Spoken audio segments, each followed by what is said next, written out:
सम्राट चौधरी की शिक्षा और ये सब चीज पर उठा रहे थे। आपके स्नातक वाले पर कुछ लोग सवाल कर रहे हैं। हाँ। तो क्या पत्रकार भी पूछे हैं? हाँ, तो लखनऊ यूनिवर्सिटी से हम पढ़े हैं, जाकर वहां पर लखनऊ यूनिवर्सिटी से हमने स्नातक किया है, साइंस कॉलेज से 12th किया है, लखनऊ यूनिवर्सिटी से स्नातक किया है। आप जाइए और उसको पता कर लीजिए जी। तो इसका विवाद जो चल रहा है उसको क्या कहा जाए? विवाद लोग कह रहे हैं कि प्रशांत किशोर भाई, आप कई लोग जो कह रहे हैं, तो बिहार में किसी को अगर ऐसा लग रहा है कि प्रशांत किशोर अनपढ़ व्यक्ति लग रहे हैं, हाँ। प्रशांत किशोर पढ़े लिखे नहीं है, प्रशांत किशोर ने ग्रेजुएशन नहीं किया है, प्रशांत किशोर ने पोस्ट ग्रेजुएशन नहीं किया है। भाई 10 वर्ष हम यूनाइटेड नेशंस में इंटरनेशनल सिविल सर्वेंट के तौर पर काम किए हैं, तो कुछ पढ़े होंगे तभी यूनाइटेड नेशंस गए होंगे। लेकिन कहने के लिए तो कोई कुछ भी कह सकता है। मैं तो कोई वीडियो देख रहा था जिसमें बताया गया कि मैं 12वीं फेल हूँ। हाँ। तो भाई साइंस कॉलेज में अगर हम फेल किए तो केसी सिन्हा जी बता दिए तो कि हम हमारे स्टूडेंट। अच्छा, आप वही बात है ना भाई, आप साइंस कॉलेज में जाइए।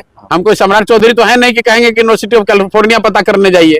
साइंस कॉलेज चले जाइए। मेरा बैच 1991 से 93 है, रोल नंबर 68 था, सेक्शन ए था। जाकर पता कर लीजिए कि पढ़े थे कि नहीं पढ़े थे और कितना नंबर आया था। हाँ भाई, ये सवाल गूंज रहा था हमसे। अरे भाई, तो गूंज रहा था, इसी गूंज में आपको बता दिए। हाँ। कि हम ये नहीं कहते आप कि आज गुस्साए नहीं, ये वाला देखिए। इसमें गुस्साए इसलिए थे कि आप कोई अगर आपको कहता भी कि भाई प्रशांत किशोर बीए फेल है, मान लीजिए कि ग्रेजुएशन नहीं किए है जी, तो अब पत्रकार होने के नाते आपकी अपनी भी तो समझ है कि अगर भाई ये ग्रेजुएशन फेल थे तो संयुक्त राष्ट्र संघ में काम कैसे कर रहे थे?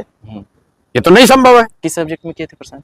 पब्लिक हेल्थ की पढ़ाई पढ़े हम। ग्रेजुएशन तो हमने बिजनेस एडमिनिस्ट्रेशन में किया हुआ है।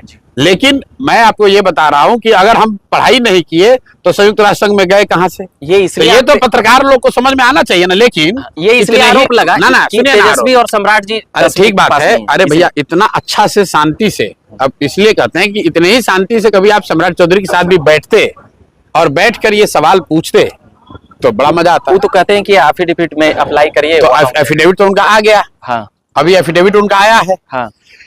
तो उस एफिडेविट को देखकर ही आप एक रिपोर्ट कीजिए कि भाई 10वीं क्लास का पास किए। हमसे आपने पूछा। हाँ। हमने 1 मिनट में आपको बता दिया। पूछेंगे। रोल नंबर बता दिया, नंबर कितना आया ये बता देता हूँ, किस सेक्शन में पढ़े वो बता देता हूँ, कौन टीचर कौन साथी मेरे सहपाठी थे वो बता देता हूँ।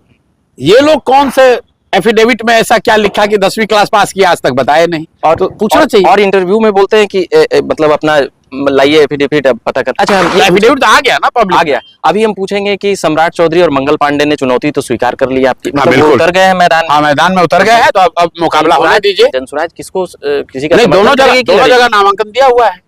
हाँ। सम्राट चौधरी के खिलाफ महागठबंधन का प्रत्याशी हट गया। आउट। सीधी लड़ाई सम्राट चौधरी और जनसुराज के प्रत्याशी के बीच में है। फैसला वहीं हो जाएगा। फैसला बिहार का होगा या नहीं होगा, सम्राट चौधरी का जरूर फैसला होगा।